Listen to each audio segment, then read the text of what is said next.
We call this meeting to order Tuesday, June 11th of our city council. Let the record reflect that all members are present. We will need to move into the approval of the agenda, please. Before we get started, we need to make an amendment to the agenda to add the Loganville Waterline Pump Station parcel as item number 7 under section 4 of new business. I need a motion for the approval of the amended agenda, please. So moved. Mr. Ross Bradley, do I have a second? Second. Second, Ms. Malcolm. Any discussion? Hearing none, all in favor signify by saying aye. Aye. All opposed, like sign. Motion carries. We need now to move to the approval of the consent agenda. These from the work session from last week. I need a motion for the approval of the consent agenda, please. Move to approve. Mr. Nathan Little. Second. Mr. Adcock. Any discussion? Hearing none, all in favor signify by saying aye. Aye. All opposed, like sign.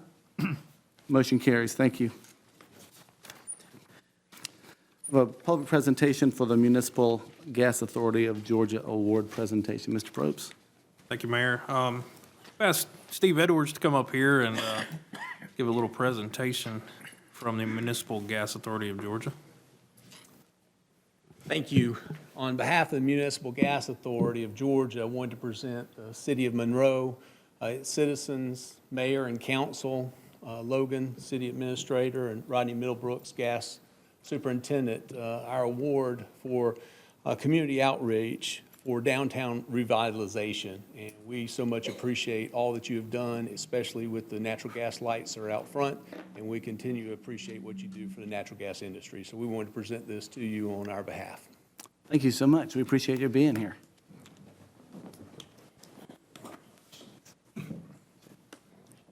Thank you. Steve, I know you came a long way to see us, and Johnny, I also appreciate your being here. And if y'all have places to go, I completely understand if you want to duck out. Moving to public comments, I have 4 on the list, but I think I only need 3. Ms. Goins, we'll be coming back to you in just a few minutes, okay? Unless you wanted to speak about something else? Okay. Mr. Patterson. Harold Patterson regarding lighting on Ammons Bridge. Thank you, Mayor, council members. Yes, sir. I live off of Ammons Bridge. The only entrance off of that is Masters Drive, and that comes off of Alcovey. And from where Alcovey, where it starts on, Ammons Bridge starts on Alcovey to the end of the city limits, there are 16 light poles. There are 4 lights so far on that road. It's like a tunnel with all the trees on both sides of the road. Particularly at night, it is really dark out there. The 4 lights are 2 lights that are there for the Kelly Taylor Historic Home. The other 2 lights that are there are lights that I previously have requested and you put in, one at the entryway and one that is about a third of the way down the road. The light fixture was there, just no light on. It's now on. My question tonight is, with 12 more light poles already there, can we get some more lights in there so we can see what's going on that street? We do have, we do ride through the city, check out all the lights that make sure are operating. And if there are, as we jump on them, and if there are other people's, which we're also working on with DOT, we encourage them. However, that's, I'm coming back to you. However, I don't know that we have checked those areas that have poles and no lights attached. So I'm going to refer this to Mr. Thompson to get with you after the meeting. I think that's something that we can quickly address. We used to just refer to them as a telephone pole. Now we don't have to call them telephone pole. There is poles of some type, light, telephone, Utility. whatever they're there for, but there's no light fixture at all on them. I'd certainly like to see some lights put out there if we can do that. Okay. I appreciate you coming in. I appreciate you mentioning it, and thank you for following up on it. One more thing. Yeah, one other short thing on Ammons Bridge. It's been rare that we've had rain, but we've just had quite a bit of rain. Our rain gauge said 7 inches from this weekend. The ditch on the right-hand side has not been properly cleaned out, so when it blocks up, it just sends all the dirt and the water out onto Ammons Bridge. The ditch on the right-hand side. Okay, We'll take note of that, for sure. we'll take a look at it. Thank you. you. I appreciate you coming in, Harold. Moving to Steve Brown. Steve, I have on my list to invite over the next couple of months to give us a presentation for the Monroe Museum, but I don't think he's coming in for that right now. Well, I can do that if you'd like. Good evening. I'm here to speak about the conditional use on Charlotte Rowell Boulevard. 1 second. Okay. We are going, that's on the agenda, and we can do public comment on that, if that's quite all right with you. It's fine with me. I just came up here because you called my name. Well, thank you. Lee Rowell, are we going to address your topic too, or did you want to speak on something else? What's that? Okay, great, thank you. I appreciate you both being here. Is it for the public forum? We'll move to the public hearing regarding a variance at 1415 East Church Street. Mr. Stone, could you please Yes. give us that description? Yes, we have a variance request at 1415 East Church Street, roughly 52 acres.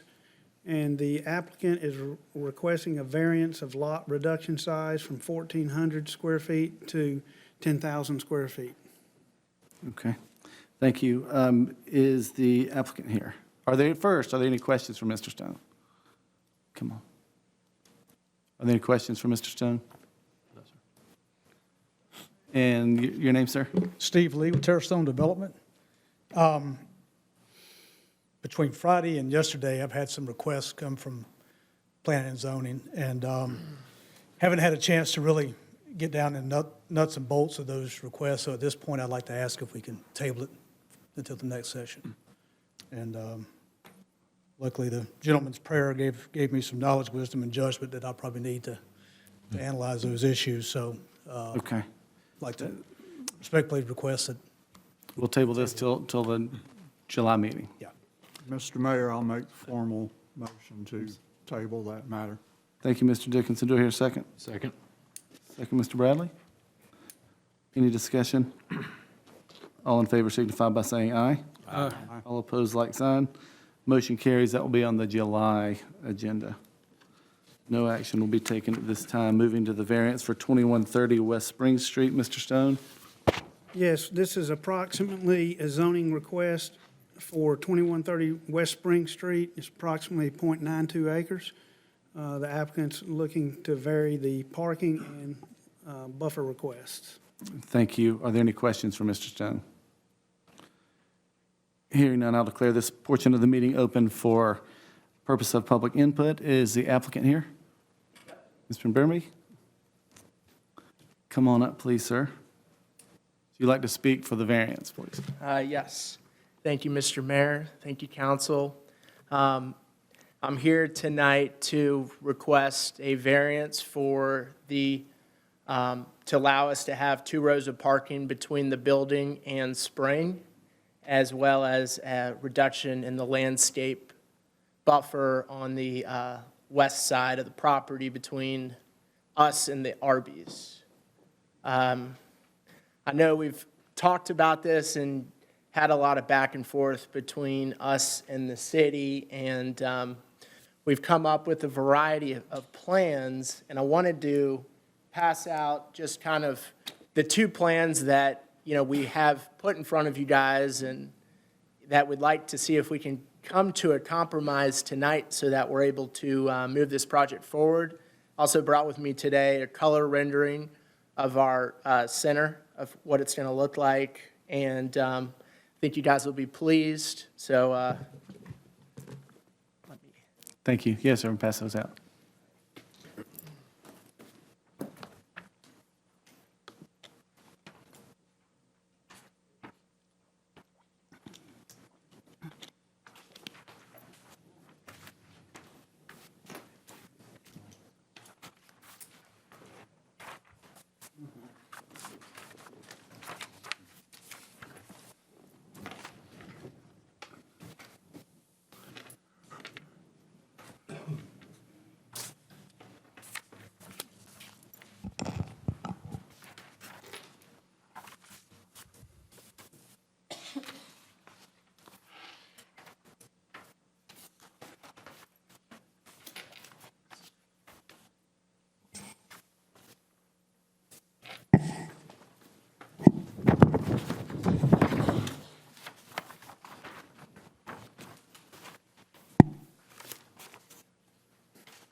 Okay, shoot. All right, so I gave you guys two, first the color rendering, and then two different site plans.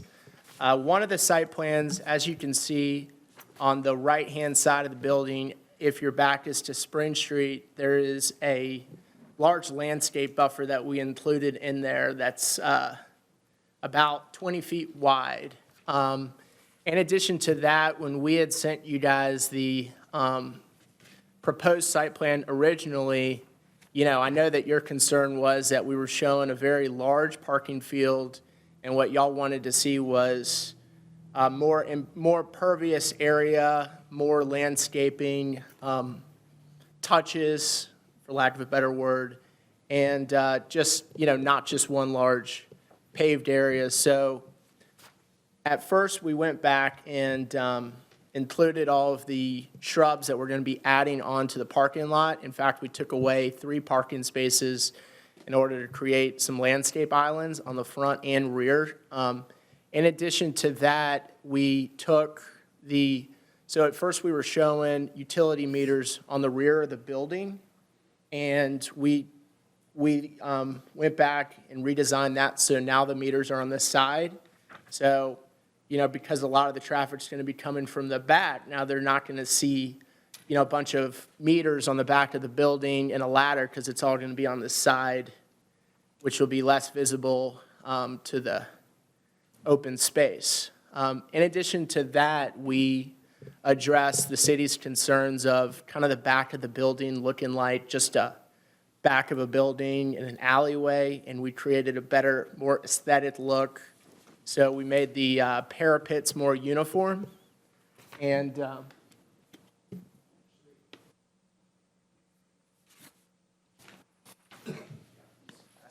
well. The only difference is the ladders that you can see now are not going to be there. They're going to be inside, as I mentioned, but you can tell that the top of the back arches are going to be the same as the front. Can I ask a question while you're passing those out? Have all of these been supplied to the code office? Do they have all of these documents you're passing out? Yes, ma'am. Okay.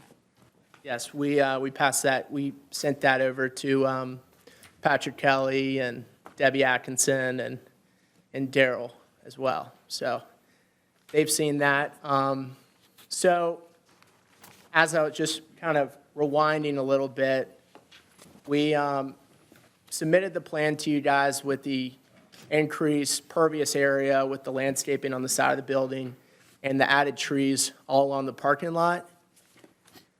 And in talking to the city staff, you know, they kind of brought up some more concerns about, you know, the dead-end parking.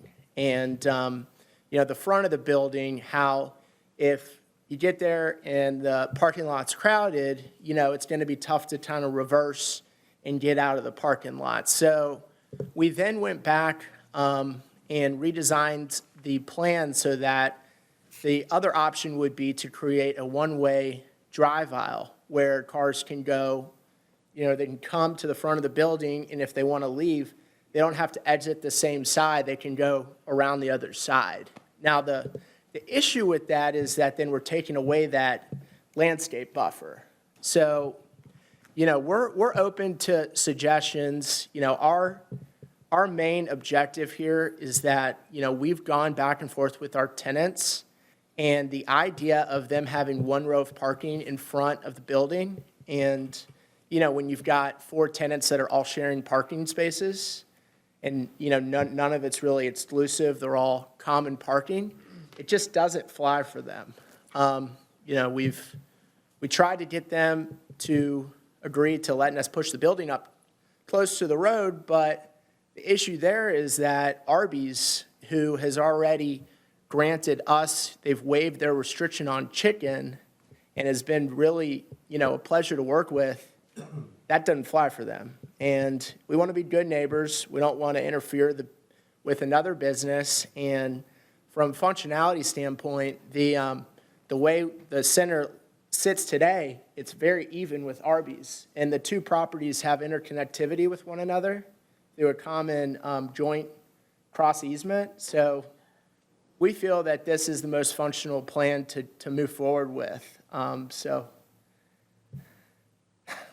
that's, I come here today to ask for a favor from the city of Monroe to allow us to design the plan this way. And in return, we promise to bring a beautiful product to your city and brand-new businesses that I think you guys are really going to like, really appreciate.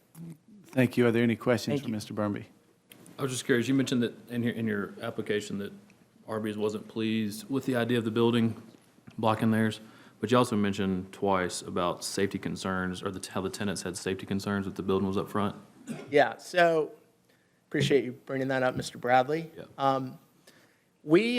So my father, who's a partner of mine, owns a retail brokerage company, and they represent probably 300 national retail tenants. And in talking to these tenants, one of the tenants is a concept called Huey Magoo's. And in fact, the owner of the Huey Magoo's is the franchisee of the Papa John's here. His name is Dean. I forgot what his last name is. Anyhow, his concern was he used to be the real estate manager for Wingstop. He's seen a variety of positions that they've been in, and in his experience, he feels that his customers feel a lot safer when they get out of their car in the parking lot and they're not blocked by the main road. So if you're getting out of the car and you're in the back of the building and you're not in plain view, plain sight, it's a safety concern of theirs. In addition, they feel like if the parking lot's not seen from the road, then people can't see that their business is being patronized, and it hurts their business. So they've tried that urban look and gone in those, situations where the building's up on the road and the parking's in the back, and it just didn't fly. We asked the same question because the obvious question is, well, if the majority of your customers are accessing the site because there's no direct access off Spring from the back, what does it matter? Why wouldn't you put the front door in the back? And, it's just as shocking to us as it is to y'all. And their answer was, we want cars that are driving down the main road to see that we're busy, to see that we're open and active. So that's kind of why we... I have a question for you. Answer this. Why would we treat your business any differently from any of the other businesses that we have required to adhere to the requirements for this overlay district? I haven't heard you say anything that, to my mind, makes your situation a hardship or unique or anything. It seems to me that you're just saying, I just don't want to adhere to the regulations that everybody else does, so treat me differently. I don't get that. I appreciate you asking that question, and I understand that, that in order to get a variance, you do have to prove a hardship. And, our challenge... What's the unique hardship that separates your situation from any number of other situations that folks have built pursuant to those regulations? I would say... Just succinctly, what is the unique hardship that you suffer that no one else would suffer by adhering to the regulations? Well, I'm sorry. What is it? I think the hardship is that we have a multi-tenant shopping center, and, How's that any different from anybody else? well, if you look around at the most recent developments, I'm going to use some examples, the Panera Bread, the Arby's, the Wendy's, the Taco Bell, Dunkin' Donuts, those guys are heavily, a lot of their business is a drive-through. So they're not as concerned because a lot of their business is through the drive-through. And number two, they're a single business. We're a shopping center. And we're 4 businesses that are all sharing one parking field. So if the majority of the parking is in the rear, it's not as convenient for their customers to get to the front door. I just tell you, I don't think that makes it unique. Well, I guess my question for you is, if y'all's goal is to bring new businesses to the city of Monroe, and And, you know, if we were to bring these businesses, and I don't think, to be honest with you, these businesses aren't willing to come if we can't design it this way. But if we bring these businesses here and they fail, Some other business will if they don't. There's nothing unique about that situation. I understand. I would say the other, you know, one of the things is, I can't argue with you about the hardship. I can't, because you and I both know we can design it with That answers the one question. row of parking, but our issue is we can't get our tenants to come with one row of parking. Well, Mike, Patrick has some plans that were submitted right after you made your first proposal. And I'd like for him to be able to pass those out and show everyone what really and truly the CDO, the Commercial District Overlay, could look like. This was almost perfect, except for a green buffer, and a little bit of exceeding parking. That probably could be, you know, we could work with you on. It does bring that building to the front, as our new overlay requires. It does have the parking in the rear. It's well lighted. You have a road coming from Walmart that brings traffic in from that area, as well as off of 78 at the light. But I understand that you said, no, this is not what you could live with. Yes, that ma'am. correct? Yes, ma'am, that's correct. One of our, a few of our tenants are not in favor of this plan because they do not want all of their parking to be in the back. The way they see it is that cars are going to come down this road, and you've got one very large center that is essentially blocking the rest of the property. This takes away all the frontage that the property has. The majority of the traffic is coming from this direction. So, sorry. The majority of the traffic is coming from the MLK direction, not the other side. So the issue is that their parking lot's not seen. And, you know, and can I ask y'all one question? You know, how would you guys envision this working? How would you guys envision it looking from the main road? What would you envision the storefront looking like? Would you envision it being the back of a building in the No. main road? Certainly not, What would you envision it? just like this. That's the same thing you provided. No, I know, but would you, so you're saying that customers would, no, I'm saying if your back is to Spring Right. and you're facing it, what would you be seeing from Spring? Front elevation. Yes. So you're saying that customers would have to walk all the way around to get to the stores? Not Yes. necessarily. No, I mean, my thought would be there'd be a back entrance as well. Well, the issue is that This they've is got, just nothing but a back entrance. And you are fronting another road on this backside. correct? So their issue is that, I'll just give you an example. One of our tenants is Sport Clips, and the back of their area where they have all of the sinks for washing hair and stuff, like that area, they don't want any windows. So for their design, it'd be hard for them to do it that way. Any of these tenants, they don't want windows on both sides of their space. I've asked them, I've begged and pleaded for this. Well, look- One of the tenants, you know, is literally bailing, literally will not do this deal with the center like this. Well, let me ask you this. Is it not true that if you came back and proposed 3 units instead of 4, that we could reach a compromise?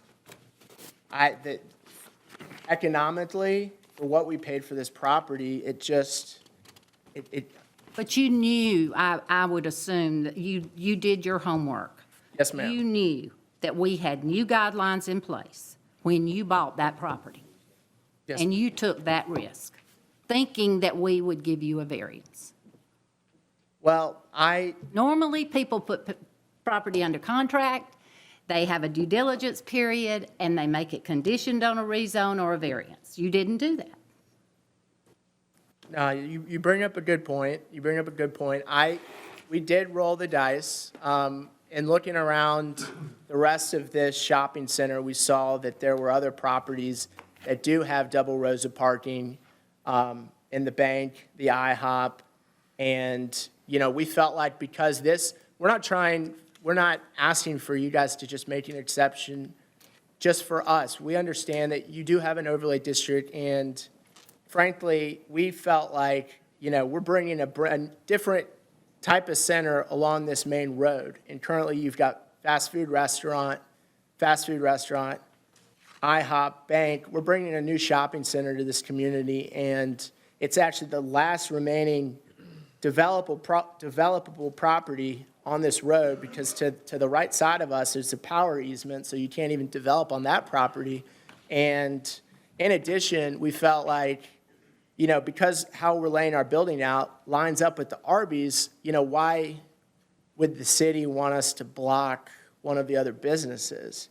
And another issue with this is so we do have cross-access with the Arby's. So customers that are coming around here, what happens if one of them runs into the building? This is a pretty awkward kind of bottleneck that was created here in the site plan. And, I guess we're trying to appeal to y'all's wanting new businesses in the city of Monroe and, making, I'm trying to make a compromise with you guys. So if there's other aesthetics that we can add to this property, if y'all want us to do more landscaping along the right of way or do, donate to a tree, what do they call those? A tree fund, or, we're open. We're open to ideas. And, the issue with the building close to the road is our tenants are going to back out on the project. Mayor, if I Yes, could maybe make a comment, and I'm not advocating one way or the other on this, but maybe I need to try to understand the reason for the card overlay regulation that we have today about the double parking. Because if you look at, following Mr. Dixon's question, I guess, what's being proposed here is very different from the other businesses that are on the street, because it is a shopping center versus a single business. Well, that's right or wrong or whatever, but it's different.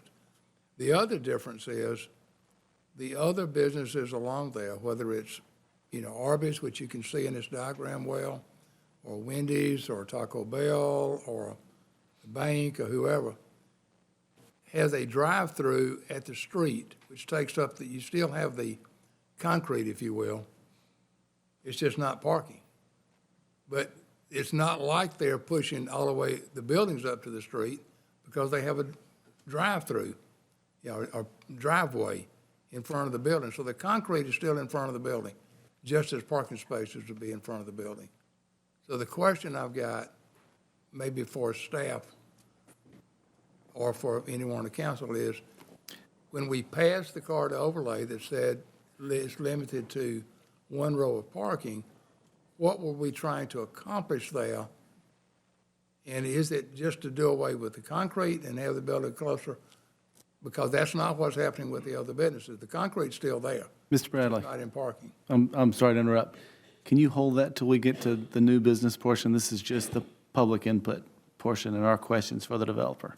Okay. My question would be, I really don't understand, is the issue with the parking?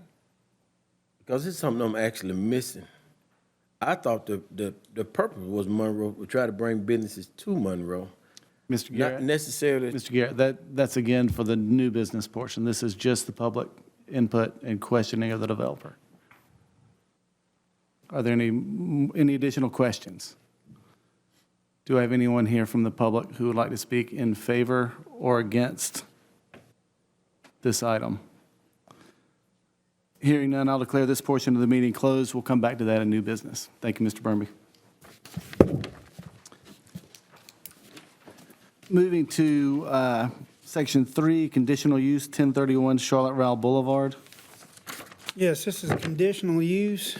B3. It's a 216-unit apartment development on the Charlotte Royale Boulevard. Thank you. Are there any questions for Mr. Stone?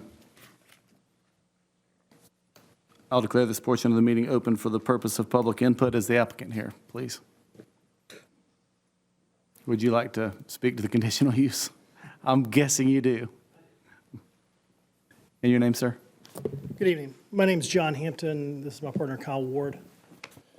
We represent Hill Point, and we are applying for conditional use for a 216-unit, market rate, non-subsidized, Class A apartment complex across from where the new public center is going. So we've got some renderings here. Shows a site plan, roughly 9 buildings, 3 stories. This is a project that will have very high-quality finishes, resort pool, dog walk, really what you're seeing in, kind of top-quality apartment complexes, around the country right now. The one thing I do want to clarify, I noticed in the planning and zoning when we were here a couple weeks ago, 2 things. One, they had mentioned that the aesthetics and the materials didn't comply with, what was, what had to have, or what we had to have for the zoning. We didn't discuss those really with anyone, and as I kind of mentioned in our correspondence, we're certainly open to comments, but we had envisioned, kind of a mix of hardy and brick and stone.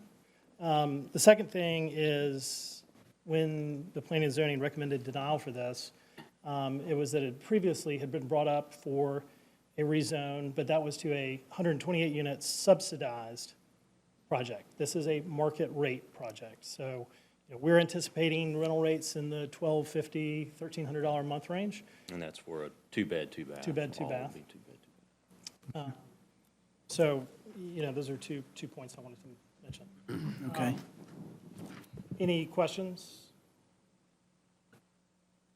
Yeah, we Concerns? see Yeah. this project as we've done our market research, and we see there's a significant demand for this type of project in Monroe.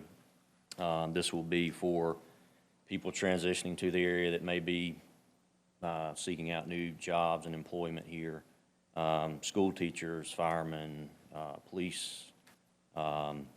And again, to John's point, it is not a subsidized tax credit project. It's a private pay. We anticipate the project cost to be $28 million. So significant tax revenue for the community. I think we have sent most of you correspondence, and you've seen our application. Touch on the B3 overlay. As the way we see it, it's just conditional use, right? It is not disallowed. So just wanted to touch on that. It's not a true formal rezone. Well, and the one other thing I would point out is you have a new public center that's creating between 500, 700 jobs. You've got a Hitachi expansion. You've got people coming in here. You've got people working here. You've got business expanding here. Those people have to live somewhere, and right now they're living in Loganville. They're living outside the city. So there is a need when you look at kind of what your rental housing is now. It's largely old single-family homes.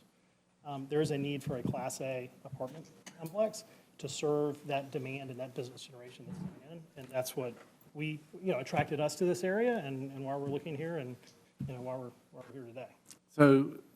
So you chose this area for a conditional use rather than going to an area that's already zoned Yes. multifamily? Well, Because I really disagree with saying this is commercial. It's not commercial. It's residential. So I know we may be talking semantics, but there's nothing commercial, but nobody's buying anything there. Well, it's true. They're renting. I commercial- just wanted to put that out. I know it's semantics, but let's be realistic. Are there any questions for these two gentlemen? Well, yeah, I want to just echo that. Why would you not, we got a ton of acreage in the city of Monroe that's zoned R2. You could go start building tomorrow. Why in the world, before the commercial complex even comes out of the ground, do you want to take part of it and make it residential when you got all this other area? that's Well, I'll answer your just question. sitting I'll answer there your waiting question. for somebody to build on it? I don't- For one is, we like this site. This site sets up for apartments and multifamily. If you want to put commercial here, the mass grading costs are extremely high. So the site comes in and it goes off, so it sets up well for an apartment complex. We like the location kind of off Charlotte Route Boulevard, across from the new center that's going in. That's what drew us to this location. Could I go buy something zoned R3 somewhere else? Absolutely. Would I be back here to get a density variance? Probably so, because we have to have 216 units to make it financially work, as any other quality, top multifamily developer is going to have that density and that zoning there. So, look, it's a location issue, and this is the project that, the site that we picked out and what we like for our, kind of internal analysis. Thank you. And to your point on the Follow- commercial development, it would follow the public's development. So we would not go in and Publix. disrupt any commercial use prior to. Any retail development would be subgrade. You would not be able to see it from the road. It's frankly not feasible for a, commercial developer to acquire this property, to John's point, for the mass grading cost. I just follow one thing you just said. Is the building of these apartments contingent upon the grocery store shopping center development? It would be our intent to follow that project, so it would be. Well, if that one doesn't happen, you wouldn't build? I don't think we would have any. We would probably not do it. Can I ask you something? You referenced several properties that you have built and obviously are building, one being in Hinesville, Georgia. And I went to that site, and on your front page, you're telling about the community. It's approximately about the size of what you're proposing. And it was concerning that you mentioned that you cater to any and all needs, and that you offer by the room rental. They are, on that particular, that's a military community, so they are working with, basically assisting and helping roommates connect. So they're all two bedroom, two bath. So if you've got a guy that may be there for 1 year looking for a roommate, they connect them, so. So will this offer that as well? I haven't, we haven't really, I think it's a totally different demographic here. But you really haven't determined that. Any other questions? I do think Lee was wanting to speak as Well, well. yeah, I'm coming to that. Hearing no additional questions, is there anyone in the audience who'd like to speak in favor of the conditional use? I think that would be you, Mr. Howell. Thank you. Yes, sir. Thank you, gentlemen. Mayor, Council, thank you all for having us. I'm just speaking on behalf of the Rowell Family Partnership. And tonight, you might have seen the letter I sent out on May 29th, just kind of giving you an overview of what we've been working on for the last 15, 18 years on this project. As you well know, MAB is about to start this project right across the street. It's going to employ between 500 and 800 employees when it's at full capacity. And based on this, and looking and talking to Shane, y'all know all the industry that's coming into town and the need for adequate workforce housing. I will reiterate to you that today I looked up on MLS that we're running a 2.9-month supply of housing right now, which is very low. So we have a huge demand for adequate workforce housing. As Kyle just mentioned, they're going to spend between $25 and $30 million on this project, so it's no chump change. And the fact that this does not have any subsidized component whatsoever in it. They are picking this place based on location and proximity, but also because of topography. Precision Planning and I went through a process several years ago of doing a mass grade study of this area. This was the only area out of that 300 acres of B3 that met standards where we couldn't quite get commercial buildings on that. So it's adequate for apartments in the fact that you can go in and bench apartment buildings into the side of the hill there. And so it's basically just an accessibility factor as well as a topography factor that we're looking at. The property is B3 zoned with a conditional use, and so we just ask that you consider, looking at this project in detail. Thank you. Thank you, Mr. Rowell. Is there anyone else who would like to speak in favor of the conditional use? Is there anyone here who would like to speak against the conditional use? Hearing none, I'll declare this portion. Oh, yes, sir, I'm sorry, Mr. Brown. Didn't we talk about this? Evening once again. My name is Steve Brown, and I appreciate you giving me this opportunity. I think most of you know me and know that I love this town. Just every day that I go through town, and I walk through there most every morning, I'm just excited to see the town and what has happened. Susan and I have been here since '02. Of course, we both grew up here. But when I hear about this project, it scares me, and that goes back to my background. I'm not a realtor. I have some understanding of real estate and infill and tax base and all that stuff, but I spent 30 years of my life in Gwinnett County, and I watched what happened to that county. I tell people we moved down here the day before they cut their last tree down, and I worked in a school where at one time we had almost 100 trailers, and a good bit of that came from apartments. And I know these are all good men over here to speaking with you, but I would urge you to consider carefully building apartments in our town. And I know we have apartments here. As a matter of fact, I think we probably have more rental property than we have home ownership. And I know we have some groups that are encouraging home ownership and making home ownership more available, more affordable, and I applaud those people, and I hope you do. But I'm just here to tell you what you already know, and that is that there are people in our community that are concerned about uncontrolled growth and overgrowth, and just encourage you to think carefully, and I'm sure you will, about considering developments like this. I thank you for your time. Thank you, Mr. Brown. Do I have anyone else who would like to speak against? My name's Tommy Aycock. Most of you know me. I'm not prepared to get up and say anything. I just came to listen. 37 and a half years with Water, Light, and Gas. I worked in the slum area, West Walton, Plaza Drive, all these apartments going up. They get them up, they put the siding on them, it falls off because kids, it just doesn't stay up there. We do not need, we certainly do not want an over 200 apartment complex in our city. I've talked to a couple of you about blight. Let's clean that up first before we start bringing in small apartments. Let's clean the place up first before we do this, and then still don't do it.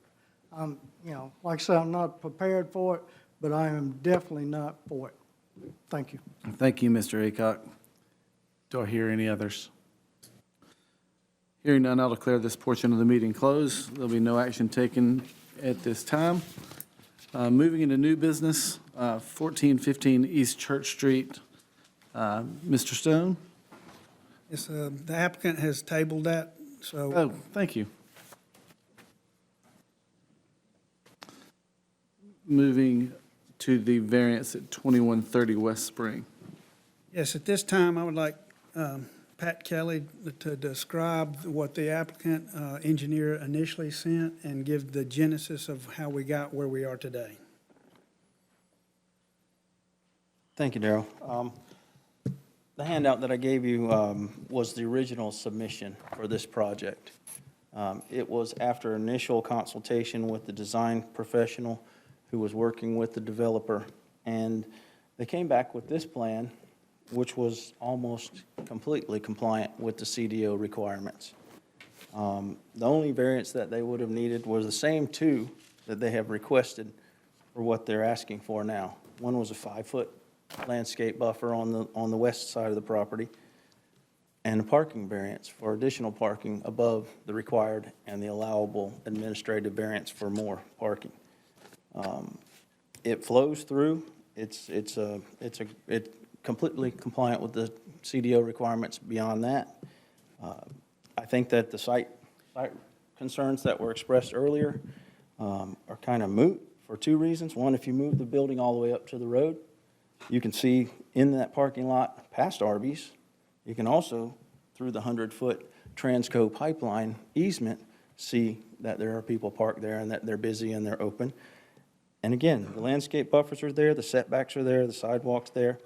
Basically, what we would, with this plan, how we got it back in on March 19th, all we would need to do is put a storefront on the roadside, no windows, no glass, you'd have your standard entry doors, but you'd dress those up with awnings and put some columns and pilasters. The same thing they sent to face the access drive, you'd put that towards Spring Street, make it look like a storefront. That also allowed them additional advertising opportunity for more signage for their businesses. They'd get the sides and the back, so they would benefit from that. It just allow better circulation. The access drive comes in from Arby's and you can exit through the access or vice versa. It flows. They don't have to put that driveway around the right side of the building. It just worked. And when we saw this, when I originally saw it, I was excited. Like, finally, I talked to somebody, told them about the CDO, and they did almost exactly what it said. And then they said, oh, well, that won't work for our tenants, so we need to withdraw that. And actually, I think it kind of got to me a little bit premature from their design professional before they were ready to release it. But again, I saw it, and I was excited, and this is what the CDO should be. This is how it should work. And if you have any questions about it, I'll be happy to address anything else you want to know about. So at this point, you want to go ahead and give us your recommendation, and then we'll come back with questions. Yeah, well, the staff recommendation for the request as presented was for denial, as was planning and zonings.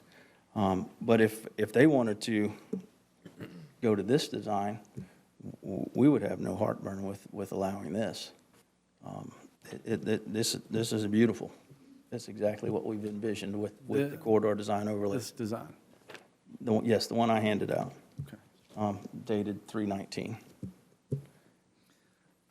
And if there's any. Are there any questions? I have one for the applicant.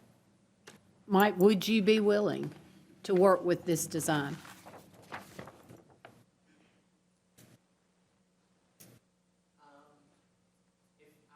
Honestly, if I don't have a choice in the matter, then we would try and make it work, but if my tenants, we'd have to go out and find new tenants, honestly. They do not want this design. They've agreed to a lease based on the other design, and they have an out. They have the right to terminate if that design changes. So I ask that y'all excuse our ignorance. I'm not pointing the finger at my engineer, because at the end of the day, the blame is on me. You should not have prematurely sent that out without conferring with the tenants first. And we kind of got ourselves in a pickle there with them. And, we felt like y'all would, we could appeal to y'all's desire and y'all's. Can you come up and speak to the mic? I appreciate Mr. Dickinson, mentioning, in all of this, you have not mentioned any type of hardship. And you're exactly right. You're exactly right that, quite frankly, to put this light, the hardship really in this case is in this case that the overlay district just, it's hard for us to work within because of the tenants that we have committed to this project. And we felt like if we were to go back and redesign the building as we did and made it very architecturally pleasing and, did a great deal of landscaping, that would appeal to the city of Monroe. I get it that you do have an overlay district, and I'm not trying to bend the rules here at all. I just, Mr. Bradley brought up a good point about some of these other freestanding uses like Arby's, for instance, and Panera. While they might not have double rows of parking in front of them, they still have impervious area between the buildings and the road, whether it be, a patio or a drive-through lane. Well, So, we do have other businesses that have totally conformed, and it was difficult for them. It was very costly, but they did conform. So, and I think we understand that it won't work for you, this design. So do I have any more questions? Mr. Bradley, Mr. Garrett? I'd still like to ask the question I asked earlier. Please. The purpose behind the code as it's written. The purpose behind the code, it is written? That Mr. doesn't allow double lane parking. Mr. Stone? Mr. Kelly's going to answer that question. And maybe if I understand this, that satisfies things. I just wanted to get an understanding. Okay, so the question is, what's the purpose of limiting the front-loaded parking between the street and the building? It was to eliminate large expanses of pavement, well, it was with no landscaping, anything interspersed, for interest and aesthetics of the building. I will mention, too, that Arby's did get a variance for their driveway. They do have single-bay parking and one driveway, and then just the additional allowance for their drive-through. Wendy's has landscaping in front of it, no drive-through. Their drive-through's around the back. We have Dr. Hodges in his dental office that's coming in, and they didn't understand our CDO, but we worked with them, and they're in almost complete compliance as well. It's been pretty much everything in that area, including things that predated our ordinance that meet the same requirements as this would. So it A really- question though, and Patrick, I'm really just asking this question so I understand. Yes, sir. Purpose of the code, what's the difference in what this person is presenting as far as pavement and Panera? Panera has landscaping between the building and the road and a sidewalk. Huge amount of parking. And on the Their parking is side. side On and the rear. side, but it runs through the street the same way. It's just not in front of the building. It's landscape. They also have perimeter planning. They have I mean, islands. I'm not here to defend anybody's previous project. All those got a COA through planning and zoning based on the plan that they designed. To answer your question, the intent of the ordinance was to limit parking and keep it from being a moonscape in front of the building. Just like what we have at Quality Foods and wherever. Our strip, the traditional 1960s strip mall is what we are trying our best to get away from. And we established this vision as a team. And we have an applicant that has totally disregarded almost every single thing since March that we've asked him to do. And again, the biggest problem, and it's a self-inflicted wound, is that they're trying to put too much on the site. The site's too small for the amount of tenants that they want. I explained it to Mr. Burnbury this afternoon, or maybe this morning on the phone, that they just have, it's too busy, too many businesses. They have a 0.92 acre site, trying to put 4 businesses on it. The one that's in compliance, that's most recent since our ordinance was established, was the Dunkin' Donuts and the AT&T. That's 1.15 acres, and they've got 2 businesses on it. And they complied. And it was difficult for them, too, even putting the sidewalk to nowhere out by the road. They don't like that, but they complied. And this is, like has been mentioned before, trying to put 10 pounds in a 5-pound bag. It's just too big of an ask for the property that's available, in our opinion. So does all this really boil down to parking? No, it boils down to the corridor design overlay standards. which is parking, landscaping, building aesthetics, irrigation, all those things that will make it more appealing. And that's another terminal gateway. That's where people will get their first impression of the city. The things that developed around it that aren't in compliance is exactly the reason we developed these requirements. But I noticed we always changing variants, even though once we implement them, that somebody can come back the following week and they'll be changed. That is correct. The variance So process I is don't think available to variance everybody is the who real applies. issue. The real issue is, do we want businesses coming into Monroe? I think that should be the main focus. Oh, of course we do. We are pro-development, we're just not pro-overdevelopment. If you're trying to put too much in one place, then that'll just basically be another scar on the landscape. So let me ask you this, is there not enough trees in this project for you? Since you keep talking about landscaping. Well, the landscaping plan would be approved at a different point once it's fully developed, so that hasn't even been presented as a plan yet. The landscaping plan would also be considered in the corridor design overlay certificate of appropriateness process, which would be evaluated by planning and zoning. So none of this has to satisfy me. It only has to satisfy the code. No, sir. Are there any additional questions?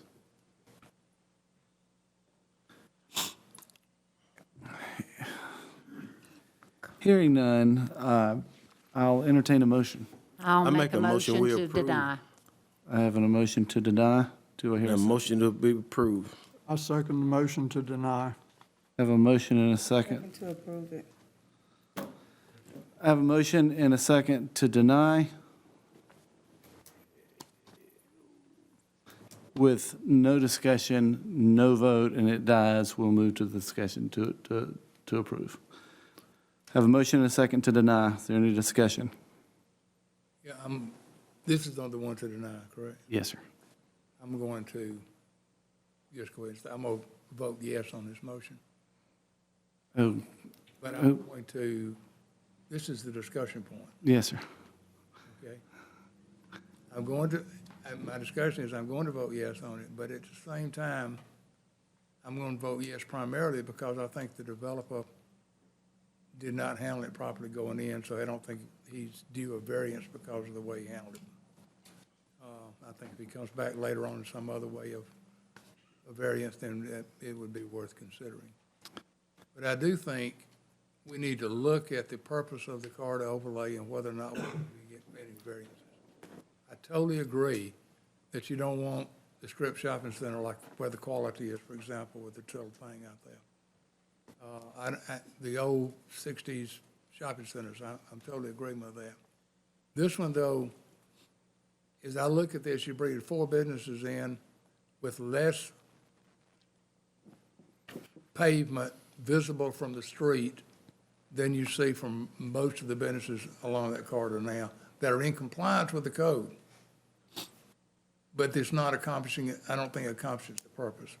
So I'm going to, maybe I state all this as part of this discussion, because I will ask later on that we go back and relook at that code and see if there's a better way of defining when this thing we're looking for here. Let me ask you this, would you want to make a motion to table it then, to give him another opportunity to see? He's already said he can't do it, so I don't think. Gotcha. But I think Mr. Garrett has a good idea. Gentlemen? We have a motion on the floor. We have a motion and a second, and this is the discussion part. Gentlemen, if a motion is denied, the next time they are allowed to come back in to bring forward another application is 6 months or a year? I'm going to defer to code staff on that. We can pull it real quick, but Mr. Kelly knows his zoning ordinance much more intimately than I do. It's, I believe, a year. Yeah, both of those standards exist on this type of application. A zoning action would be 1 year. Yeah. Thank you.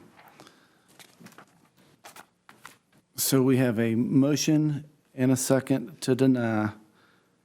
There's also a motion and a second to approve that would immediately follow. Is there more discussion before I call for a vote?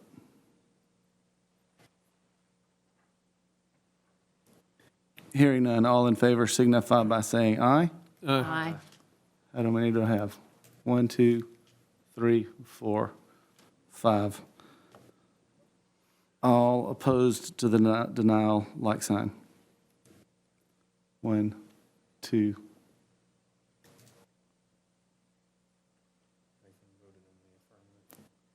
Nathan, you voted in the affirmative. Motion to deny carries 6-2. And I'm sorry, Mr. Burmy, I appreciate your coming in. Moving to public hearing conditional use at 1031 Charlotte Route Boulevard. Yes, Mayor. Yes, sir. This was a conditional use for the 216-unit apartment development. The background of this, the land has proposed apartment projects, which was withdrawn from the previous applicant in 2016. That original had 128. This reiteration has 216. The plan does not indicate the meeting zoning requirements recently passed related towards the aesthetics or materials to be utilized in construction, which it's all brick now. He stated that it would be a combination of hardy and brick. Planning and zoning recommended denial on the previous application on this parcel prior to its withdrawal. One of the things that I would like to bring out to the council's attention in this consideration is our future land use plan. Our future land use plan is showing this area as B3. This is the spine that will drive the economic engine for our development of our city, as well as the area zone industrial, which is purple. We have limited amounts of parcels for this, and you can see the balance, the majority of it would be residential. One of the things that the planning department looks at is the highest and best use of this commercial land, which will create jobs, which will create retail, which will create opportunities for business. For all of these reasons we just initiated, we would recommend denial for the apartment complex as a conditional use. Thank you, Mr. Stone. Are there any questions? I have a question. Is your denial based strictly on the location, not on whether apartments should be, not on the building of apartments, but rather the location of the building of apartments? Yes, sir. So if I understand correctly, what's before us tonight is not to vote against apartments coming in, it's to vote against apartments going to that location. Yes, sir. Any additional questions or comments? Hearing none, I'll entertain a motion. Mr. Mayor, I move to deny the conditional use. I have a motion to deny second. by Mr. Dickinson and a second by Mr. Garrett. Any discussion? Hearing none, all in favor signify by saying aye. Aye. All opposed, like sign. No. I have one. Motion carries 7-1. That passes. Moving to point 4, application beer and wine on premise consumption at the Cotton Cafe. We've gone through this before as ownership has changed hands. Mr. Rosenthal? Yes, Mayor, that application is in order for this license for this calendar year to be transferred due to an ownership change. Thank you. Ms. Goins is our new owner at the Cotton Cafe. Would you like to speak? I'm sorry, I can't talk very loud. So, not really. No. So, but I thank you for bringing this before you. Yes, ma'am. Okay. Are there any questions? Hearing none, I'll entertain a motion. I'll make a go ahead. I'll move we approve. Motion to Second. approve by Mr. Ross Bradley and a second by Ms. Malcolm. Any discussion? Hearing none, all in favor signify by saying aye. Aye. Any opposed? Motion carries. Thank you. Thank you, Ms. Goins. Point number 5, beer and wine package sales at Murphy Oil USA. Mr. Rosenthal? Yes, Mayor, that application is in order. Thank you. We have Jamie Renee McElreath on behalf of Murphy Oil as the applicant. Are you here? Would you like to speak? We have a new site that just opened up, so we wanted to try to get approved for the beer and wine. And all of our staff has been fully trained. We know what to do. And we just want to see if we can be approved for that. Thank you. Are there any questions, folks? Hearing none, I'll entertain a motion. Motion to approve. Motion to approve by Ms. Malcolm. Do I hear a second? Second. Second by Mr. Ross Bradley. Any discussion? Hearing none, all in favor signify by saying aye. Aye.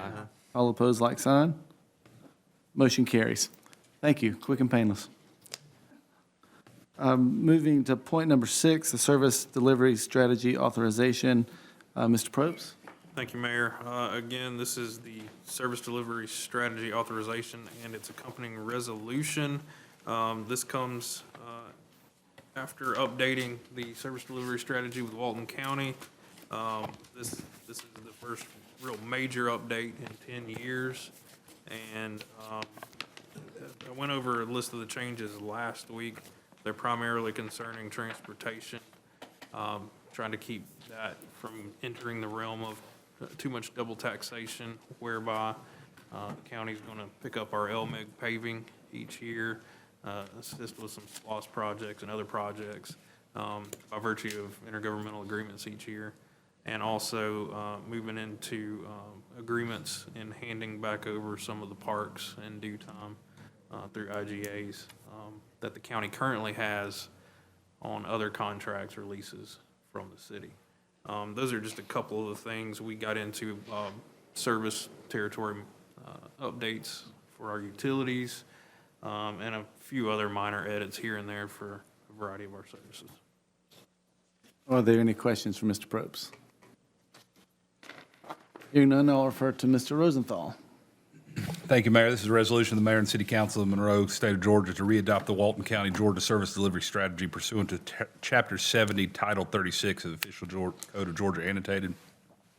Whereas the Georgia General Assembly adopted legislation in 1997 known as House Bill 489, the Service Delivery Strategy Law, codified in Chapter 70 of Title 36 of the Official Code of Georgia, and whereas the intent of the act was to minimize any inefficiencies resulting from duplication of services and competition between local governments, and to provide a mechanism to resolve disputes over local government service delivery, funding equity, and land use, and whereas in compliance with Chapter 70 of Title 36 of the Official Code of Georgia, the county and all municipalities located partially or wholly within Walton County developed and completed their latest service delivery strategy plan, the May 2019 Service Delivery Strategy Plan, attached hereto and incorporated herein fully as Exhibit A, to reflect their preferred arrangement for providing local services throughout the county, and whereas by its consent to the May 2019 Service Delivery Strategy, each municipality has agreed pursuant to Article 9, Section 2, Paragraph 3 of the Georgia Constitution to the exercise by the county of its supplementary powers within the boundaries of the municipality as reflected in the May 2019 Service Delivery Strategy. And whereas any land use disputes between Walton County and any of the municipalities located partially or wholly within Walton County have been governed since July 1, 2007 by OCGA 3636-111 et sequitur. But if that law is determined to be inapplicable, any land use disputes between Walton County and any of the municipalities located partially or wholly within Walton County will be resolved in the Superior Court of Walton County. And whereas the Georgia Department of Community Affairs requires that the readoption of the service delivery strategy be approved by resolution, now therefore be it resolved that the May 2019 Service Delivery Strategy is readopted and approved by the City of Monroe, Georgia, in compliance with Georgia law, effective through June 30th, 2029. It is further resolved that the Mayor of Monroe is hereby authorized to execute any documents or amendments necessary to fulfill the purposes of this resolution, subject to approval of the City Attorney. So resolved this 11th day of June, 2019. That is a resolution, Mayor. Thank you, Mr. Rosenthal. Are there any questions? Hearing none, I'll entertain a motion. So moved. Motion by Mr. Ross Bradley. Do I hear Mr. Second. Adcock? Second by Mr. Adcock. Any discussion? Hearing none, all in favor signify by saying aye. Aye. All opposed, like sign. Motion carries. Moving to our updated agenda item number 7, the Loganville Waterline Pump Station parcel. Mr. Rosenthal. Thank you, Mayor. As you'll recall, last month on May 14th, out of executive session, you made a motion and approved the purchase of 1836 Highway 78, Monroe, Georgia, tax parcel ID number C0750123. That purchase was so that we could have the water pump station for the Loganville water line. The agreement and the motion was a purchase price of $250 with a cash price of $75, and the difference being a tax gift. Through numerous iterations with the seller, we got to the closing table today, and they requested that those terms be changed where it does not change any cash outlay, but that the purchase price is simply $75,000, and there is no acknowledgement of a gift of $175,000 for a $250,000 purchase price. So our office hurriedly drafted an amendment, and I am simply asking for a motion to modify the previous motion so that the purchase price will simply be $75,000 cash with no gift element involved. And if that motion is made, then we'll be able to consummate this transaction. We've already got everything signed pending y'all's approval of a modified motion to take away the gift element of the purchase. It does not change the dollars in any way.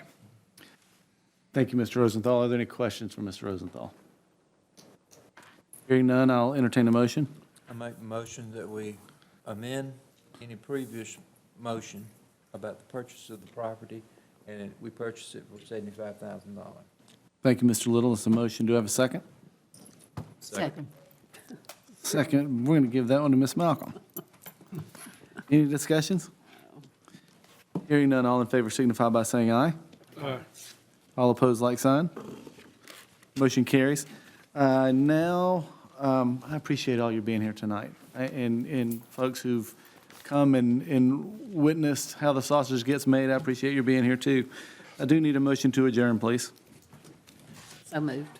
A motion by Ms. Malcolm. Do I hear a second? Second. Second by Mr. Adcock. All in favor signify by saying aye. Aye. All opposed, like sign. Motion carries. Meeting adjourned.